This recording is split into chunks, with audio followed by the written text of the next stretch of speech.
오늘 우리에게 주신 말씀 요한복음 20장 19절로 21절의 말씀을 봉독해 드리겠습니다.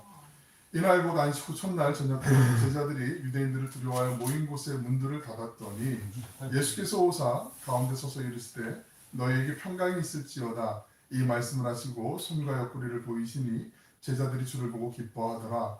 예수께서 또 이르시되 너희에게 평강이 있을지어다. 아버지께서 나를 보내신 것 같이 나도 너희를 보내노라.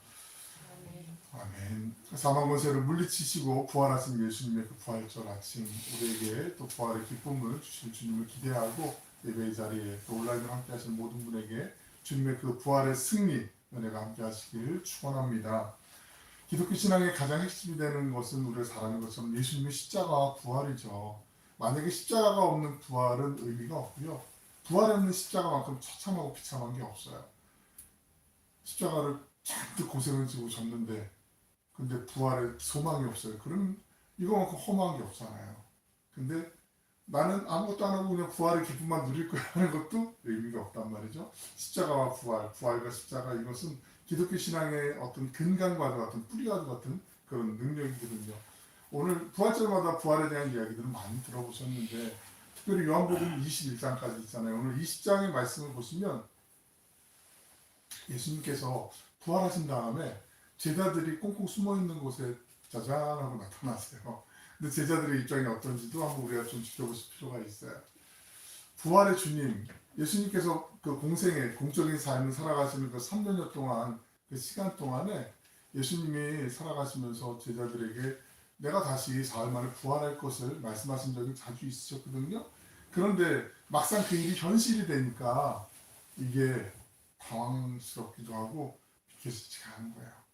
내가 분명히 믿고 나는 믿는다고 믿었는데 생각했는데 이게 보니까 진짜 그 상황이 맞닥뜨려지니까 내가 진짜 믿었나 싶은 정도의 그런 생각이 들 때가 생기는 거죠. 우리의 신앙이 누구도 예외 없이 이런 어떤 감정적인 것뿐만 아니라 상황 때문에 현실 속에서 이렇게 좀 기복이 생기거나 어쩔 수 없이 머뭇거리거나 좀 뒤로 물러나거나 앞으로는 또 나가거나 이런 일들이 많이 있죠. 살면서 살아있다라는 또 하나의 반증이기도 하는 거죠. 죽음에서 부활로 반전하는 거 이게 참 놀라운 것이지만 어쩌면 성경을 찬찬히 우리 다 아시지만 창세기부터 요한계시록까지 성경 속에서 흘러가고 있는 어떤 하나님의 어떤 역사의 중심 주제이기도 하거든요. 죽음에서 생명으로, 사망에서 죽음에서 다시 부활하는 것이 하나님의 창조의 섭리의 주제이기도 해요. 아브라함 잘 아시잖아요. 아브라함. 하나님이 너의 친척 본토집을 떠나서 내가 너에게 지시할 땅으로 가라라고 말씀하시고요. 그리고 나중에 아브라함에게 내가 너에게 아들을 하나 줄 거야. 아들을 줄 거고 너의 자손들이 후손들이 하늘의 별 세어볼 수 있겠니? 그 별들만큼 바다의 모래알 세어볼 수 있겠니? 그 모래알만큼 많게 해줄 거야 라고 말씀하세요. 그런데 99세가 될 때까지 아들 한 명도 없어요. 그러면 절망하기 딱 좋은 아브라함이었거든요. 하나님이 나를 갖고 장난하시나 놀리시나 이럴 수 있는 상황인데 100세가 되었을 때 아들 이삭을 얻게 되죠. 이런 반전이 어디 있어요? 하나님이 우리에게 일하실 때 하나님이 우리에게 어떤 사건을 만나게 하실 때 그러시는 것 같아요. 저는 그런 느낌을 많이 받아요.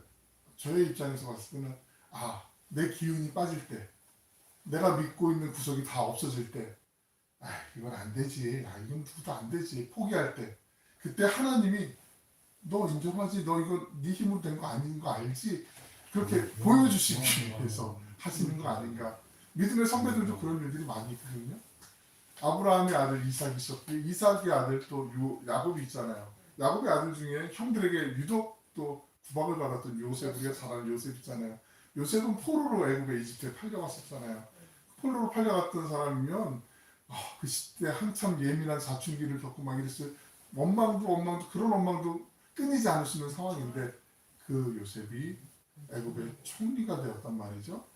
우리는 애굽의 총리 거기에 방점을 찍게 되는 경우가 많이 있는데 그게 중요한 게 아니라 신실하게 끝까지 하나님을 믿고 그 믿음으로 달려왔던 요셉 정말 대단한 인물이죠. 물론 예수님의 예표이기도 하지만 그런 역사적인 사건들 하나님의 반전 드라마 이집트에서 애굽에서 이스라엘 사람들이 하나님의 그 리더십을 따로 세워주시고 모세를 통해서 모세야 타지 않는 떨기나무 불꽃 가운데 모세를 부르시잖아요. 그리고 내가 너에게 할 말이 있는데 내가 선 그곳이 거룩한 땅인 네 발에서 신을 벗어. 그리고 하나님께서 평소 같으면 여느 때 같으면 광야에 언제나 일어났던 그 마찰열 때문에 가시덤불 같은 데 떨기나무가 이게 막 불꽃이 붙었다가 사그라들고 막 이런 상황이 많이 있었는데 유독 이 떨기나무는 이 불이 붙었는데 사그라들지 않고 불이 계속 있는 것을 보면서 희한하다. 어떻게 저런 불꽃이 있지? 내가 처음 보는데 하면서 광야에 40년 동안 목동 생활을 했던 40년을 이집트의 왕자로 살았고 40년은 목동 생활을 했던 그 모세가 달려가서 다시 볼 때 그때 하나님의 음성을 듣게 되고 하나님부터 소명을 받게 되죠. 모세야 모세야 내가 이제 너의 백성 이스라엘 백성의 신음소리를 들었고 그들의 눈물을 보았는데 너가 이들을 인도해서 이제 내가 이끌어내도록 너를 앞세울 거야. 네가 내 명령을 따라서 지도자가 되어 주겠니? 라고 얘기하는데 모세가 제일 먼저 네 감사합니다 하나님 하면 참 좋겠지만 그렇지 않고 하나님 안 되겠는데 어떻게 저 말도 어눌한데요? 저 리더십 없는데요? 저 그냥 저는 그냥 탈출해온 도망쳐 나온 도망자 신세인데요 이런 얘기를 하잖아요. 잘 아시는 얘기잖아요. 그때 모세의 인도함을 따라서 10가지의 재앙이 이집트에 나오게 되고 그리고 마지막 10번째 모든 초태생 장자들이 죽는 재앙을 맞게 되죠. 그러고 난 다음에 이스라엘 장정만 60만 곱하기 한 3 정도 해야 되니까 한 180만에서 200만 정도 되는 그 어마어마한 많은 이스라엘 백성들 그 이스라엘 백성들은 히브리 사람들 이스라엘 사람들만 포함하는 게 아니라 그 히브리의 하나님 정말 하나님 살아계시는구나 저 사람들 보니까 정말 저 하나님이 진짜 최고의 신이구나 이렇게 믿었던 다른 사람들 성경에는 뭐라고 표현하냐면 장유들이라고 얘기하는데 주변에 있는 다른 족속들도 함께 따라서 나도 하나님 따라갈래요 당신들 따라갈래요 하면서 그 출애굽 이집트에서 탈출해서 이제 약속의 땅 가나안으로 가게 되는 그 180에서 200만 정도 되는 많은 사람들이 홍해 앞에 머물게 되잖아요. 다다르게 되잖아요. 우리를 죽일 데가 없어서 이 바다까지 끌고 와서 우리를 죽이니 사람들이 원성이 막 일어나게 되잖아요. 그때 하나님 뒤에서는 애굽의 최정의 기마부대 말 변경을 못한 병사들이 막 다가오잖아요. 오늘 식으로 얘기하면 최정의 탱크 부대가 특수부대가 막 몰아오는 거예요. 지금 막 걸어서 막 달려오고 있는데 막 사냥하듯이 그때 하나님께서 구름을 일으키시고 안개를 만드셔서 계속 하루 동안 밤새도록 동풍이 불게 하시죠. 그리고 홍해를 가르시고 바닷속에 길을 내시잖아요. 그 길을 200만 명이나 되는 애굽에서 탈출한 이스라엘 백성들이 건너가게 하시고 그러고 난 다음에 이스라엘 사람들이 다 건너간 다음에 그 바다를 다시 길을 덮으시죠. 그리고 애굽의 그 최정예 병사들을 수장시키게 되는 그런 일들. 하나님의 드라마는 반전의 끝까지 연속이죠. 예수님도 마찬가지 아니겠어요? 공생의 사역을 보시면 도저히 안 돼라고 얘기했던 사람들은 심지어 이 사람은 부모의 죄 때문에 날 때부터 죄가 있어서 이렇게 몸에 지금 아픔이 있는 거야 병이 있는 거야 몸이 지금 장애를 가진 거야 라고 사람들에게 놀림받고 손가락질 받았던 그런 사람들에게 아니야 그건 누구의 너의 죄도 아니고 물론 죄 있는 경우에도 있었지만 내가 너를 낫게 할 거고 이것은 하나님의 영광을 위해서 너가 지금 쓰임받는 거야 라고 마음의 안정감도 주시고 실제로 앞을 못 보는 분은 앞을 보게 하시고 태어날 때부터 장애를 갖고 일어나지 못했던 사람을 걷고 뛰고 하나님을 찬송하게도 하시고 죽었던 나사로조차도 살려주시는 그 주님. 어쩌면 성경의 모든 흘러가고 있는 면면이 반전도 이런 반전은 사람이 흉내낼 수 없는 그 반전의 연속이죠. 오늘 그 상황에서 예수님께서 부활의 그 주님으로 다시 부활의 주님을 만난 사람들의 이야기를 우리에게 보여주고 있어요. 요한복음 20장 18절 읽진 않았죠. 18절 말씀을 보시면 막달라 마리아가 와서 제자들에게 내가 주를 보았다라고 이렇게 부활의 주님을 만난 그 부활의 주님을 제일 먼저 만난 여인들이 있잖아요. 아리마대 요셉이 이건 내 무덤으로 쓸 거야 라고 미리 묘소를 준비해 놨는데 그 묘소에 예수님의 시신을 받아서 본디오 빌라도에게 받아서 예수님을 안치했단 말이죠. 세마포 옷으로 정결한 옷으로 예수님의 그 옷을 몸을 감싼 다음에 그러고 난 다음에 부활의 소식을 여인들이 제일 먼저 알게 되죠. 예수님 그래도 내가 정성을 다해서 향품을 갖다 드리고 얘를 좀 더 갖추고 싶은 마음으로 달려갔는데 돌문이 굴러져 있는 거예요. 유대 그 무덤은 우리처럼 이렇게 봉구를 쌓는 무덤이 아니라 그 석회 같은 그 굴처럼 만들어 놓고 거기 평탄하게 시신을 위에 올릴 수 있는 그 평판 작업을 해요. 돌 같은 건 깎아놓는 경우도 있어요. 좀 부유한 경우에는. 그리고 거기에 시신을 안치하고 난 다음에 그 앞에 커다란 동그란 형태의 그 돌을 이렇게 굴려가지고 우리 맷돌 아시죠? 맷돌을 크게 확대했다고 생각하시면 돼요. 그걸 굴려가지고 이렇게 딱 막아요. 그리고 그 주변에다가 석회로 이렇게 딱 막아요. 임봉을 해요. 그리고 난 다음에 좀 시간이 지나면 시신이 썩잖아요. 그럼 뼈만 남게 되잖아요. 그럼 뼈를 잘 추려가지고 그 옆에다가 다른 쪽에 모아놔요. 그러니까 가족묘예요. 이스라엘 전통적인 묘지 형태는 거기 이제 아리마대인 출신의 요셉이 사내들인 공회원이었잖아요. 사내들인 공회원은 우리 식으로 얘기하면 국회의원 같은 존경받는 인물이었는데 이 사람이 대놓고 내가 예수님을 믿습니다라고 얘기는 못해요. 왜냐하면 그게 드러나면 자신의 지위도 박탈당할 뿐만 아니라 또 여러 가지 모진 일들을 겪을 수도 있어요. 자신은 괜찮다 하더라도 가족에게도 피해갈 수 있기 때문에 머뭇거렸던 사람 중에 하나였지만 그래도 마지막에 용기를 내어서 본디오 빌라도에게 예수님의 시신을 나에게 주십시오. 그리고 내가 이 시신을 장사 지내겠습니다. 안 그랬으면 대부분의 십자가형은 어떤 형태였냐면 그렇게 십자가에 달려 사람이 죽게 되면 그 다음에 방치를 해요. 그냥 매달아 놓거나 풀어놔요. 매달아 놓으면 맹금류들이 와가지고 독수리나 이런 뭐 까마귀나 이런 것들이 와가지고 살을 쪼아 먹어요. 그래서 시신이 되게 몰골도 처참해지죠. 그냥 풀어서 던져놓으면 또 맹수들이 달려와요. 그래서 짐승들이 뜯어서 뭐 시신도 찾아볼 수 없는 이런 끔찍한 일들을 겪는 게 십자가형의 마지막이었어요. 근데 예수님의 시신을 달라고 해서 아리마대 요셉이 그렇게 예우를 갖춰서 장례를 치르게 되고 예수님에게 향품을 드리려고 했던 그 여인들이 와서 예수님의 부활 소식을 듣고 막달라 마리아가 내가 주를 보았다라고 지금 제자들에게 달려와서 지금 얘기하는 거예요. 제자들이 지금 다락방에 있는 상황이었거든요. 예수님이 그 제자들에게도 다가왔을 때 제자들이 이 상황에서 빠져있던 이 장면을 함께하지 못했던 제자 한 명이 있었거든요. 우리가 좀 악명과도 비슷한데 의심 많은 제자 하면 제일 먼저 떠오르는 게 토마스 아시잖아요. 도마에게 25절에 보시면 또 이렇게 얘기해요. 25절 넘겨보면 다른 제자들이 그에게 도마에게 이르되 우리가 주를 보았노라 라고 예수님을 만나고 난 다음에 이렇게 얘기를 하고 있는 장면이거든요. 마리아가 내가 주님을 배웠습니다 라고 얘기하고 제자들이 뭐 헛것을 보았겠지 뭐 이렇게 얘기하고 있는데 진짜 예수님이 딱 하고 나타나서 그 다음에 이제 제자들이 도마에게 예수님 못 본 도마에게 우리가 주님을 봤다라고 얘기하는데 그때 이 제자들이 또 이 막달라 마리아가 주님을 보고 난 다음에 전했을 때의 그 감정은 정말 샘솟는 이건 복받쳐 오르는 감정이거든요. 20절에 보시면 기뻐했다라고 얘기하는데 제자들이 주를 보고 기뻐하다라는 이 단어가 어떤 단어냐면 우리가 뭐 좋은 일 생기면 기뻐할 수 있죠. 원하는 학교에 붙으면 기뻐할 수 있고 원하는 직장에 취업이 되면 요즘 같은 어려운 때 취업을 했구나 축하해 막 기뻐할 수 있고 좋은 일이 있으면 막 기뻐하든 병에서 또 치료만 받으면 기뻐할 수 있는데 이 기뻐하다라는 동사는 에카레라고 하는 히라보가 쓰는데 에카레라는 동사가 어떤 거냐면 우리가 보통 내 감정을 어느 정도 통제할 수 있잖아요. 기쁘거나 슬프거나 어려움이 있을 때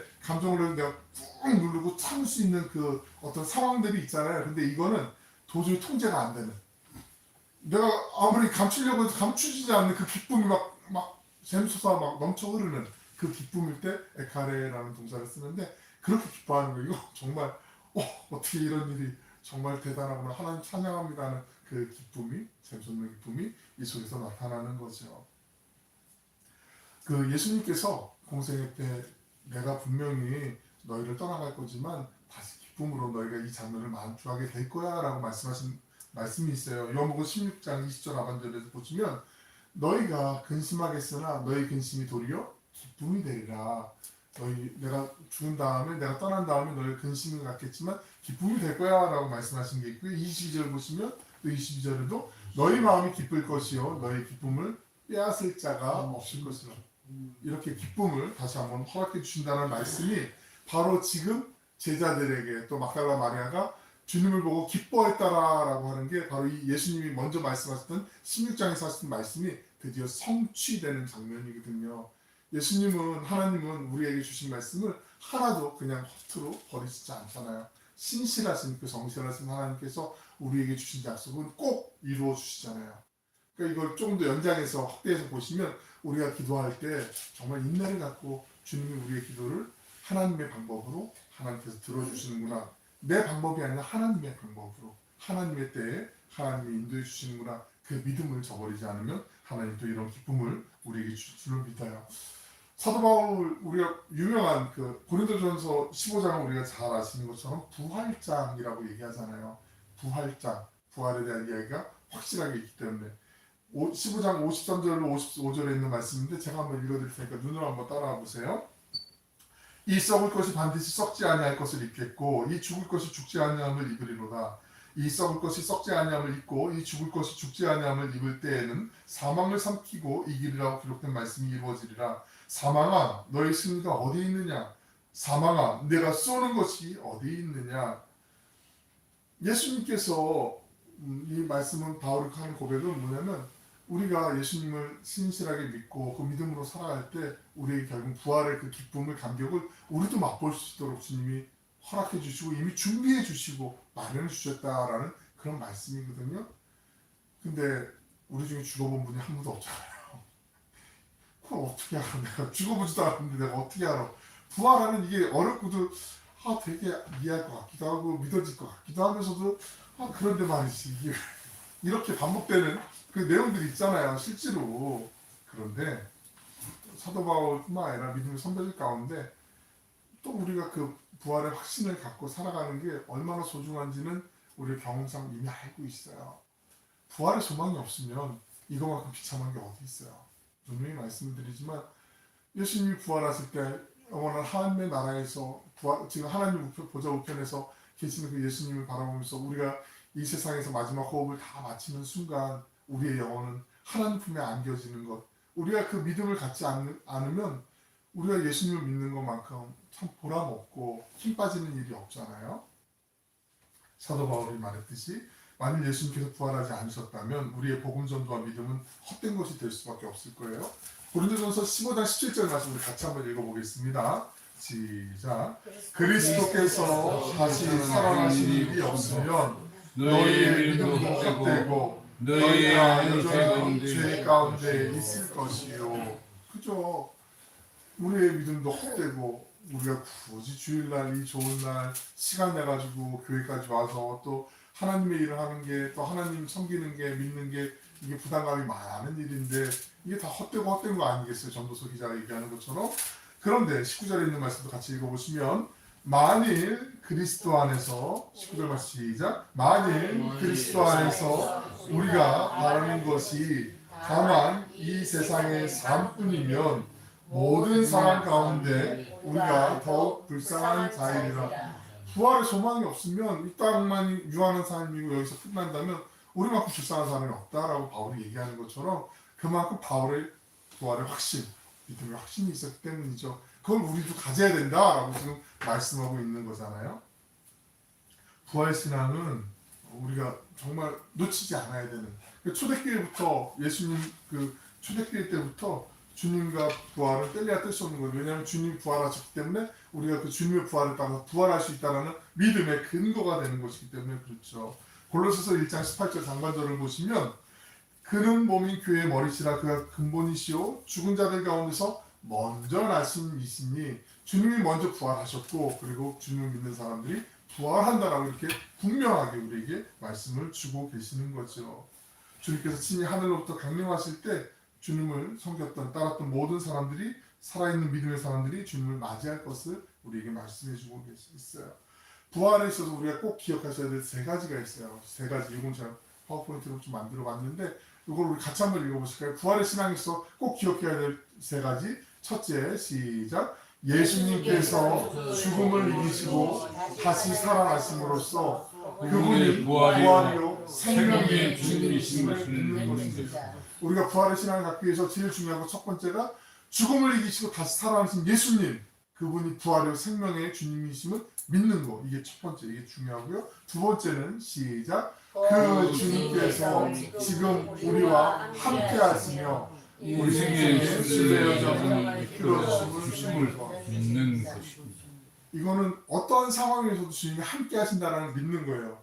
설령 내가 이스라엘 백성들 구약에 포로되어서 잡혀있는 상황이라 할지라도 북한의 우리 동포들 가운데 지하교회에서 지금 숨죽이면서 하나님을 묵노와 찬양하고 싶어도 억누르면서 그렇게 예배를 드리고 있는 그 상황, 걸리면 그게 죽음인데 그 그런 상황 가운데 있다 할지라도 주님께서 이끌어 주심을 믿는 거, 함께 하시는 거 믿는 거. 그리고 세 번째는 시작. 우리가 이 땅에서 순례 여정을 마치는 날 우리의 영혼은 천국에 들어갈 것이요 우리의 연약한 육신이 새로운 영광의 몸을 받게 될 것을 믿는 것입니다. 아멘. 이 땅에서 순례 여정을 마치고 우리의 영혼이 우리의 숨을 거두는 날 천국에 올라갈 것이고 우리의 육신이 영광의 몸을 받게 될 것이다. 이 영광의 몸은 어떤 몸인지 제가 몇 번 말씀드렸는데 우리가 그 몸에 대해서 생각을 많이 하거든요. 부활할 때 내 몸을 잘 찾아야 되기 때문에 어떤 분들은 그래서 화장하면 안 돼. 부활할 때 내 몸이 없잖아. 이렇게 생각하는 분도 있는데 그거는 뭐 순수한 믿음으로 그러실 수도 있지만 그렇지 않잖아요. 말씀으로도 세상을 온 우주 만물을 창조하신 하나님께서 우리의 몸이 없다고 그래서 몸은 결국 썩게 되고 나중에 다 흙으로 돌아가게 돼 있는데 하나님 말씀으로 세상을 창조하셨기 때문에 얼마든지 우리를 새로운 몸을 만드실 수 있는데 그 몸은 적어도 지금 우리가 갖고 있는 이 몸은 아닐 가능성이 100% 신령한 몸, 새로운 몸이라고 했으니까 우리가 생각하는 몸보다 몇 천만 배, 몇 억만 배 이상 더 좋은 몸, 아프지도 않고 늙지도 않고 우리가 생각할 수 없는 그 신령한 몸, 좋은 몸으로 새로운 몸으로 주님이 우리를 부활시켜 주시고요. 그 몸은 주님과 함께 주님 곁에서 영원히 주님을 찬양하는 그 몸으로 부활시켜 주시겠다라고 약속해 주시는 거죠. 요한복음 11장 25절 26절에 있는 말씀, 그 주님께서 부활의 주님께서 우리에게 주신 말씀이 있어요. 같이 한번 읽어보실게요. 시작. 예수께서 이르시되 나는 부활이요 생명이니 나를 믿는 자는 죽어도 살겠고 무릇 살아서 나를 믿는 자는 영원히 죽지 아니하리니 이것을 내가 믿느냐.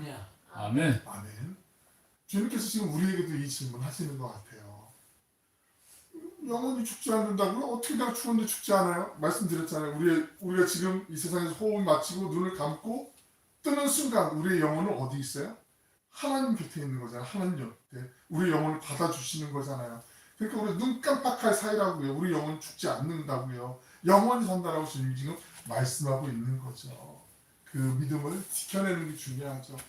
주님이 나의 구주가 되어주셔서 부활의 주님이 되어주셔서 감사하고 주님이 부활하신 것처럼 저도 부활할 것을 믿습니다. 어떠한 환경에도 상황에도 그 믿음을 지키고 주님 앞에 내가 흔들리지 않고 끝까지 붙잡는 거, 이게 제일 중요한 거죠. 왜냐하면 주님께서 우리에게 힘을 주시고 지켜주시기 때문이죠. 오늘 본문 보시면 두려움과 슬픔 가운데 있었던, 말씀드렸지만 그 제자들이 다락방에 숨어 있어요.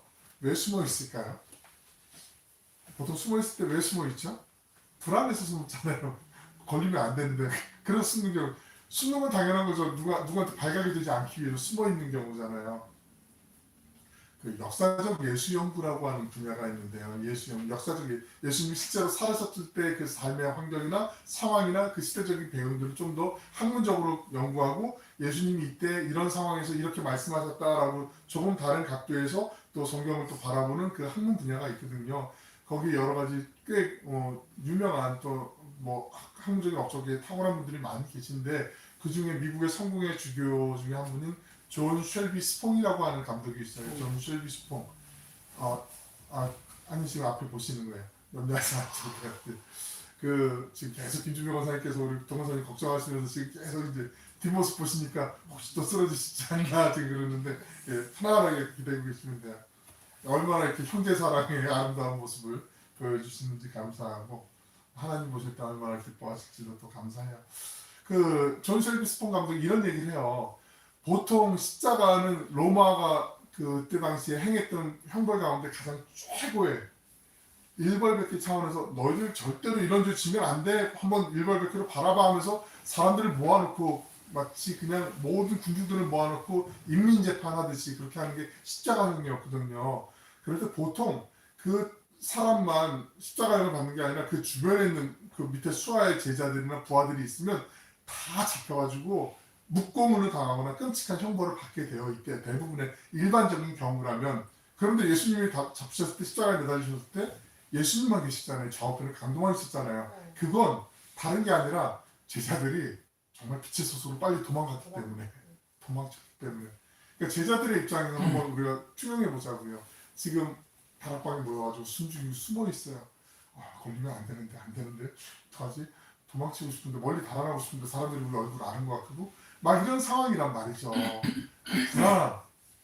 그리고 얼마나 예수님 앞에 지금 죄송해요. 뭐 그런데 막달라 마리아가 달려왔고 예수님이 부활하셨습니다 라고 얘기하니까 가뜩이나 마음이 불편하고 심란한데 지금 막 헛것을 봤나 왜 그러지? 이게 정말 기쁘구나 감사하구나 이게 아니라 마음속에 먼저 이런 반응이 나타나는 거죠. 그런 상황에서 주님이 나타나신 거예요. 그래서 주님이 하신 말씀이 있어요. 그 제자들에게 그 사람들에게 하신 말씀이 있어요. 그 말씀 21절 말씀을 같이 한번 읽어보실까요? 시작. 예수께서 또 이르시되 너희에게 평강이 있을지어다. 아버지께서 나를 부르신 것 같이 나도 너희를 부르리라. 19절에도 말씀하셨어요. 19절 앞에 읽지 않았는데 너희에게 평강이 있을지어다. 평강이 있을지어다. 예수님이 이 상황을 아셨기 때문에 말씀하시겠죠. 두려움 가운데 불안한 가운데 어떡하지 하고 있는데 아니야. 너에게 평강이 있을 것이야. 평강, 평화, 화평, 평안 다 같은 단어인데 우리 성경에는 네 가지의 단어로 이제 번역이 되어 있는데 평강, 평화, 평안, 화평 너에게 하나님이 주신 참된 평안함이 있을 거다. 이 평안함은 누가 빼앗으려고 해서 빼앗지 않는 참된 마음에 그 하나님이 주신 하늘로부터 내려오는 그 평화 있잖아요. 우리 찬송가 중에 평화 평화로다 하늘 위에서 내려오네 그 사랑의 물결이 영원토록 내 영원히 덮으소서. 이 평화요 영원한 주님이 주시는 평화 그 평안이 너희에게 있을지어다 그렇게 말씀하시는 거죠. 이 제자들이요 요한복음 21장까지 있다고 말씀드렸잖아요. 20장에서 딱 끝나도 되는 말씀인데 21장까지 보면 베드로 우리가 잘 알고 있는 그 베드로가 이 부활의 주님을 만났단 말이에요. 그런데도 다시 제자들하고 같이 왜 이렇게 메가리가 없지 기운도 없지 막 이러면서 다시 우리 고기 잡으러 가자. 그래서 다시 부활의 주님을 만났는데 그 기쁨의 주님 만났는데 다시 갈릴리 호수의 바다 위에 다시 배를 띄우고 물고기를 잡아요. 밤새도록 그물질을 하는데 물고기가 한 마리도 안 잡히잖아요. 그때 저 해변가에 모닥불이 피어져 있고 누군가가 생선을 굽고 있고 떡을 준비하고 있어요. 멀리서 봤는데 보니까 주님이세요. 예수님이세요. 부활하신 주님께서 만들어주시고 이리로 와라 이리로 와라 그러면서 밤새 고생했지 그러면서 구운 생선과 떡을 허락해 주세요. 먹으라고 그래요. 기력을 채리게 하세요. 그리고 난 다음에 베드로가 예수님 잡히시기 전에 몇 번을 부인했죠? 3번 부인했잖아요. 3번. 네가 닭 울기 전에 나를 3번 부인하리라 예수님 말씀하셨는데 닭이 울고 난 다음에 베드로가 얼마나 몸둘 바를 몰랐어요. 그 3번을 부인한 베드로 앞에 네가 나를 사랑하느냐 3번 물으세요. 그 3번 부인했던 베드로에게 다시 그 부인했던 그 베드로 자존감이 무너질 대로 무너졌던 베드로에게 다시 그 자존감을 일으켜 세워주시고 다시 구원의 감격 그 부활의 주님을 만난 기쁨을 다시 회복을 시켜주세요. 그리고 난 다음에 베드로가 다시 네 주님 감사합니다. 그 사랑을 제가 빼앗기지 않겠습니다. 완전히 변하게 되거든요. 부활절을 생각하면 그런 것 같아요. 늘 부활절 그럼 오늘 우리 기독교의 최고의 명절 중에 하나인 성탄절과 부활절 이 명절이 맞구나 그러면서 생각할 수 있는데 부활절을 우리 스스로에게 우리 각자에게 한번 질문해 보시는 거죠. 나의 부활절은 어떤 의미가 있는가? 오늘 20장에서 부활의 주님을 만났어요. 그리고 불안에 떨고 있는 제자들에게 너희에게 평강이 있을지어다 주님이 말씀하시는데 얼마 지나지 않은 것 같은데 다시 제자들이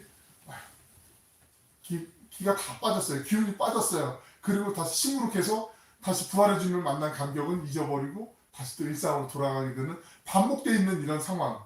예수님을 3년 동안 따라다녔던 그 제자들 베드로조차도 이런 상황이라면 우리 그러지 않겠어요?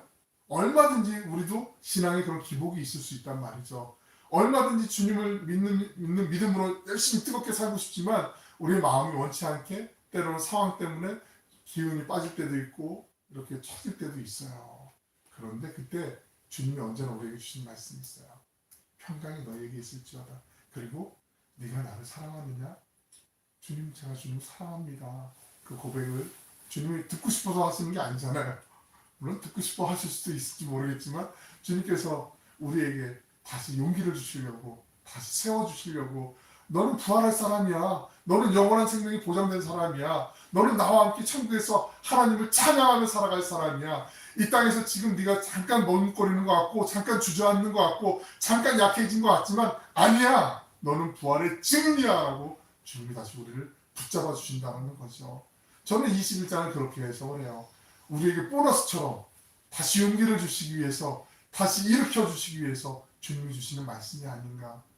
부활의 주님, 그 주님의 부활의 능력이 바로 우리의 것이고 우리 각자의 것이죠.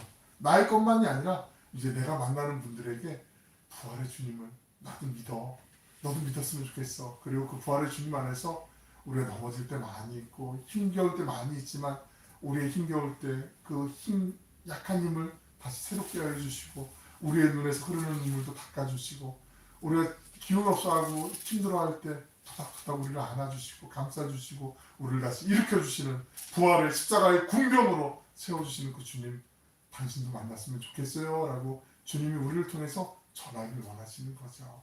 이 부활절 우리가 이전과는 달리 한번 우리 스스로에게 질문해 보시고, 부활의 주님이 우리의 삶의 마지막 순간까지 함께 하시는 그 임마누엘의 은혜가 있는 것을 기억하시면서 날마다 주님의 은혜 안에서 그리하지 아니하실지라도 감사할 수 있는 믿음으로 제가 살겠습니다. 부활의 주님을 따라가겠습니다. 그 은혜가 우리 안에 강물처럼 흘러 가시길 주님의 이름으로 간절히 축원합니다. 아멘.